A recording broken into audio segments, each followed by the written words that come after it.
திருச்சி கிழக்கு தொகுதி.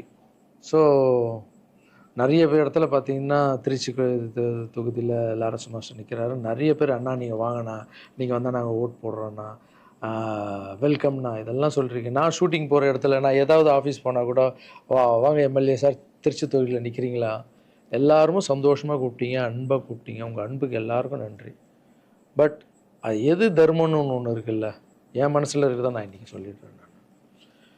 திருச்சி தொகுதியில நான் வந்து நிக்கணுமா? இல்ல விஜய் சார் எப்போ ஹீரோ ஆனாரோ, அப்பத்துலேருந்து ஒருத்தர் போஸ்ட் ஓட்டியிருப்பார்ல. அதுக்கப்புறம் அவர் அரசியல் ஸ்டார்ட் பண்ண அப்புறம், அந்த அரசியலுக்காக உழைச்சிருப்பாங்கல்ல. அவர் ஆரம்ப ஸ்டேஜ்லேருந்து வந்தவங்கலாம் இருப்பாங்க. அவங்க வரணுமா? நான் வரணுமா? விஜய் சார் வீட்ல இன்னும் எத்தனை பேர் திருச்சிக்காக வெயிட் பண்ணிட்டு இருக்காங்களோ, நம்மளுக்கு என்ன தெரியும்? அது விஜய் சார் டிசைட் பண்ணணும். விஜய் சார் யார் நிற்க வைக்கிறாங்களோ, யார் வேணாலும் ஜெயிப்பாங்க. ஏன்னா விஜய் சார் முகத்துக்கு தானே ஓட்டு விழுது. ஸோ அந்த இடத்துல போய் நான் போய் நிற்கிறதுன்றது அது தர்மமே இல்லைல்ல. யாரோ ஒருத்தர் விதை போடுவாங்க, அங்கே செடி முளைக்கும், அதுக்கு வேலி கட்டுவாங்க, அதை பாதுகாப்பாங்க. ஒரு மரம் ஒன்று வரும், அந்த மரத்தில் ஒரு பழம் வரும். அந்த பழத்தை நான் எடுத்து சாப்பிட்ணுமா, விதை போட்டவங்க சாப்பிட்ணுமா?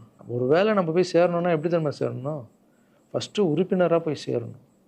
உறுப்பினராக சேர்ந்து அந்த கட்சிக்காக 3 வருஷம் உழைக்கணும், 4 வருஷம் உழைக்கணும். கட்சியுடைய எல்லா நலத்திட்டங்களையும் எடுத்துன்னு போய் வெளியே சொல்லணும். கடமையை செய் பலனை எதிர்பார்க்காதன்றது தான் என்னுடைய கோட்டை. உழைக்கணும். அப்புறம் கட்சி மேலிடம் பார்த்து, சிஎம் பார்த்து நல்லா உழைக்கிறாங்க ஒரு போஸ்ட்டு கொடுத்தா, அந்த போஸ்ட்டில் நம்ம இருந்து என்ன பண்ணணுமோ அதை பண்ணணும். அது தர்மம். நான் ஃபஸ்ட்டு என்னுடைய நிலைப்பாடை சொல்கிறேன். நான் எதுக்கு அரசியல் வந்திருக்கேன், ஏன் வந்திருக்கேன், யார் கூட போகிறேன் அப்படின்றத இன்ஃபார்ம் பண்ணுறேன்.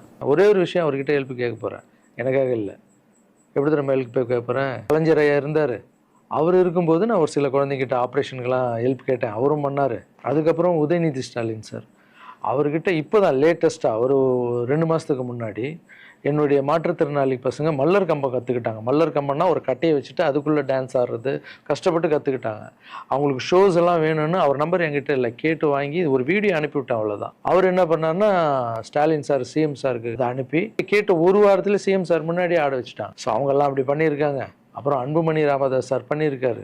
நிறைய குழந்தைங்க ஆப்ரேஷன். அவர் ஹெல்த் மினிஸ்டராக இருக்கும்போது, நீங்களே நடிகராக இருக்கும்போது நான் ஒரு குழந்தைய கூப்பிட்டு வந்தேன். நீங்களே உங்கள் சொந்த காசை போட்டு ஆப்ரேஷன் பண்ணி அந்த குழந்தைய காப்பாற்றி கொடுத்து, நடிகராக இருக்கும்போதே ஒரு குழந்தைய காப்பாற்றிங்க. இப்போ சிஎம் ஆகிட்டீங்க, தைரியமாக அந்த உரிமையோடு கேட்பேன். ஒரு 1000 குழந்தைங்க பண்ணு. 1000 என்ன நீங்கள் நினச்சா என்ன வேணால் பண்ணலாம்.